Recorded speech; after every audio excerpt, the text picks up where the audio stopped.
دمنهور يعني حباش ام حسن، واهم حاجه تصلي على النبي. الناس اللي ما تعرفش حباش ام حسن ده، تعال نوريك شويه حباش تاكلهم تدعي لي، تاكلهم مع اي حاجه، فطار غدا عشاء شغال. وانت ماشي في شوارع مدينة دمنهور، المدينة الجميلة اللي بحبها جدا وبحب ناسها، عاصمة محافظة البحيرة، وسألت عن الأكل الشعبي هيقولك الحباش، كلمة ورد غطاها، وبالتحديد حباش أم حسن، أول ناس عملت الحباش في مصر، والعهدة على الراوي. بس ما تنساش تدعمنا باللايك والمتابعة، ويلا بينا. تعالى بقى دلوقتي نوريك حباش ام حسن ايه هو، للناس المحافظات التانيه ما تعرفوش، واهم حاجه تصلي بينا على النبي.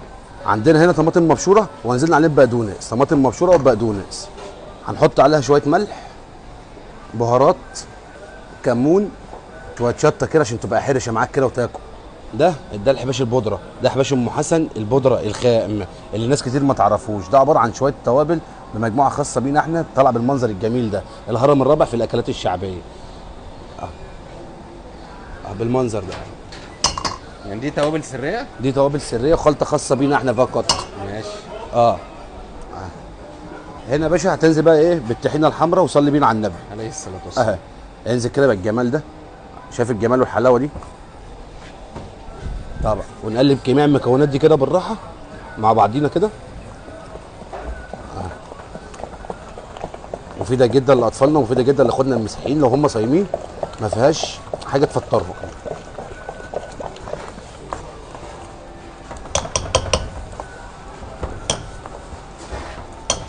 هنضيف خل،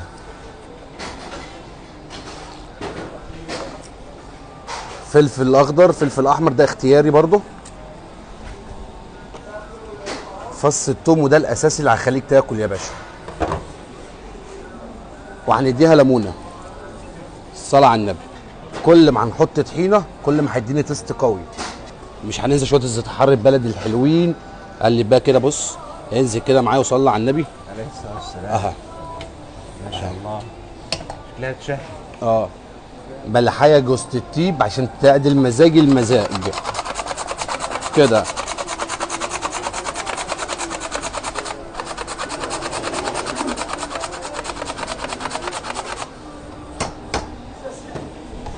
قلب بقى كل الحلويات دي كده في قلب بعضيها. ليه حباش؟ عشان تبقى حاجه محبشه، حاجه حرشه، تاكل وتتاكل مع اي حاجه. دي تتاكل مع اي حاجه. تعالى كده انزل كده، انزل وصلي على النبي عليه الصلاة والسلام. ما شاء الله، ايه الجمال ده، الريحة حلوة قوي.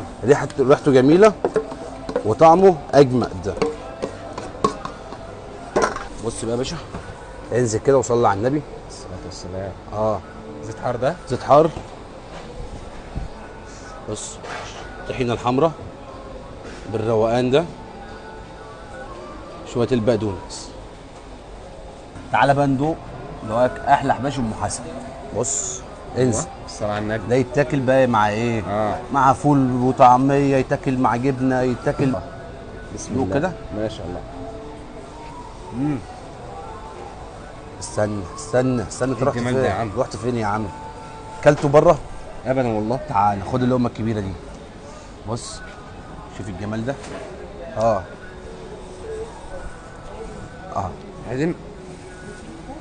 عايزينكم تيجوا تفتحوا فرع في السعودية قريب باذن الله. بص منفوحة.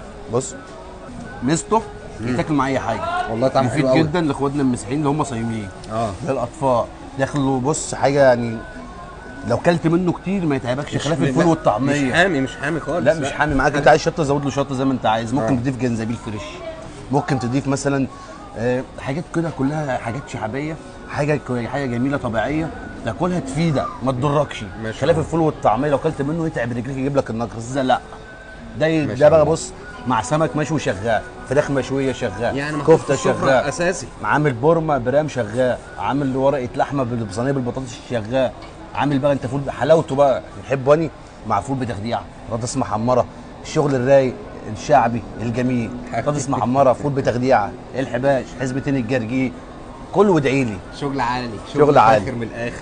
واحده كمان. الله ينور عليك. واحده كمان. الاكله الشعبيه الاولى تقريبا في دمنهور، في دمنهور مش موجوده غير في دمنهور محافظه البحيره عند محمد الجمل وحباش ام حسن. ولو لقيتها في دمنهور يعني هتلاقيها في دمنهور بس مش ناس ده. تانية بتعملها؟ ناس تانية انتوا كتير اول بتعملها. اول حد يعملها هنا في دمنهور؟ طبعا. ليه؟ انا شغال هنا بمواد خام، طحينه سمسم صافي اصليه مش مخلوطه، الحباش البودره انا بصنعه على ايدي، الزيت الحار لازم يكون بلدي، جميع المكونات لازم تكون فريش ودرجه اولى عشان تطلع لي التيست كويس. ما شاء الله تبارك الله. بنبيع بكام؟ نبدا معانا شغل زي ده 5 ب 10 الربع ال 30 الكيلو ب 120 يعني في الوقت الحالي. بتراضي الجميع من من اول راضي 5 الجميع. وطالع. مش هينفع نكسف حد، جبر خواطر على الله. الله يبارك لك حبيبي حبيبي. حبيبي الله يوسع عليك. الله يعز.